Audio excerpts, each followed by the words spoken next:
యెహోవా వలననే నాకు సహాయము కలుగును. ఆయన భూమి ఆకాశమును సృజించిన వాడు. ఆయన నీ పాదము తొట్రిల్లనీయుడు. నిన్ను కాపాడువాడు కునుకుడు. ఇశ్రాయేలును కాపాడువాడు కునుకుడు నిద్రపోడు.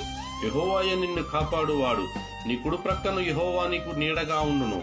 పగలు ఎండ దెబ్బ అయినను నీకు తగులదు, రాత్రి ఎన్నెల దెబ్బ అయినను నీకు తగులదు.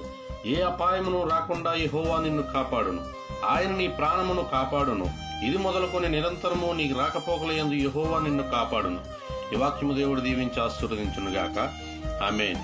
మహాపరిశుద్ధుడ, మహోన్నతుడ, సర్వశక్తిమంతుడా, ఈ పరిశుద్ధమైన నామానికి, ఘనమైన నామానికి వందనాలు, స్తుతులు చెల్లిస్తున్నాం ప్రభా. ఇదో తండ్రి నాయన, ఈ ఉదయ కాలంలో ధ్యానించబడిన కీర్తనల గ్రంథ ధ్యానాలను ప్రభు నాయన 120 ప్రభు, 121 దావీదు కీర్తనలు ప్రభు ధ్యానించున్నాను ప్రభువా.